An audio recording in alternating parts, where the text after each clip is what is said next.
If you're familiar with spiritual laws, you probably know the saying, as within, so without, which means that who we are being in the inside will be reflected outwardly to our physical reality. The outside world is always talking to us and reflecting back to us in a symbolic way how we are in the inside. Now, this is good news to us because we could use this concept as a tool to tell us the person that we are being in the inside right now. If you're feeling a bit lost about who you are, you can just look at your home since it's a symbolic representation, a place where different aspects of you are being reflected. And so in this video, I'm going to discuss 6 details your home reveals about you and how you can interpret them yourself. Number 1, the type of home. The type of home you have symbolizes how you want to represent yourself to the world, to people. You can say it's like a face you put on for the world.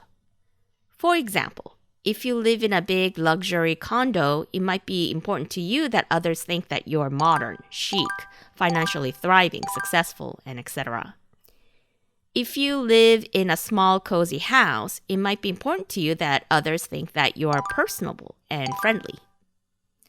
If you live in a big mansion-like house, you might be someone who wants others to know that you're powerful.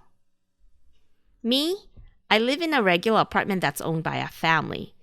When I was a kid, I used to love spending time inside my room doing introverted things like reading, writing, and, just wanting to be left alone.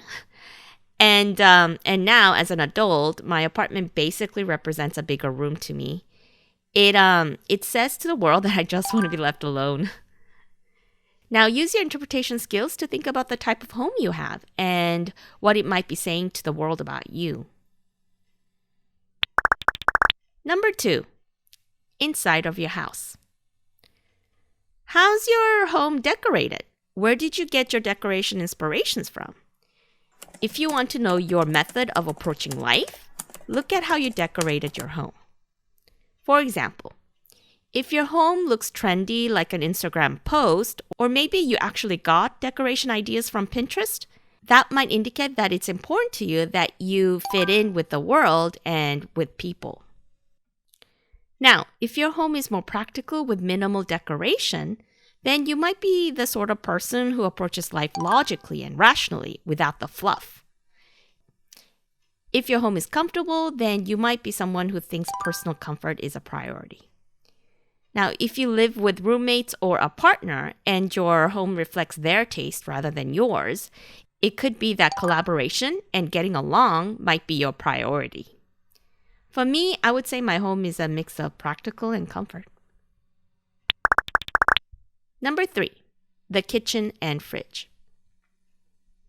The kitchen and the fridge represent your self-esteem and love for yourself because it links to how you feed yourself. If you are too restrictive with your eating, then you might be someone who's having problems with self-love. If you're overindulgently feeding yourself junk food, there might be unresolved issues with anger or fear. If your eating is unconscious, then it might indicate that you might be someone who doesn't want to look into their own self-esteem issues. If you're following a strict diet, the love you give yourself might be conditional. I think for me personally, with food, the rule of thumb that I follow is to feed myself like the way I would feed someone precious to me, like my own kid. Number 4, desk office area. Your desk/office area represents how you think. So if you see that it's neat, you might be someone who thinks more sequentially in a more organized way. Someone who likes to solve one problem before going on to the next. But if your desk is chaotic, it might indicate to you that you're more of a creative thinker who appreciates random inspirations. If your desk is an organized chaos, you might be a multitasker. Number 5, bedroom, bed. The bedroom or your bed area represents how you deal with your vulnerability and fear of the unknown. Being asleep is the most vulnerable state because that's when our awareness shuts down. So your bed area would reflect how you deal with feeling vulnerable. Now, some people sleep with a soft light on, which could mean that they feel the safest when they're aware of their surroundings at all times. Some people like sleeping with their pets and their loved ones surrounding them, which might mean that their tribe is their protection.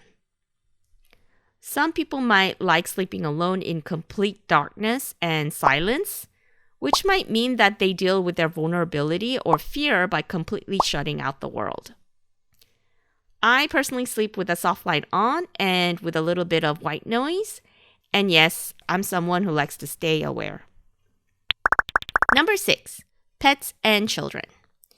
If you have pets and children in your home, think about how you treat them.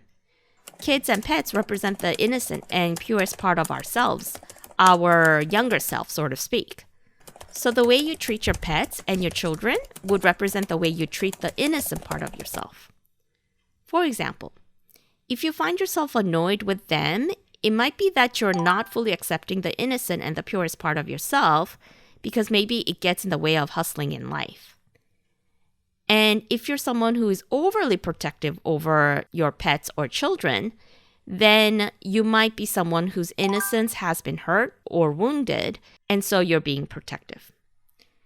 And if you're too busy taking care of life that you give your children or pets the bare minimum, it might indicate that you're not devoting enough time to your mental health right now.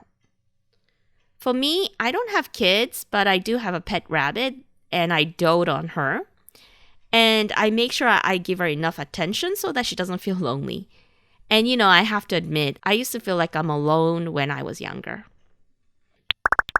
In conclusion, now, there's more to cover, like how the way you treat other people who live with you reflects your own relationship with an aspect of yourself.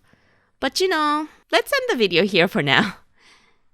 Anyway, I challenge you to exercise your interpretation skills to analyze your home to see what it's reflecting about you. And then let me know in the comments if you find anything interesting. Thanks for being part of this discussion, and we'll talk soon. Regards, Ray. Oh no. Thank you.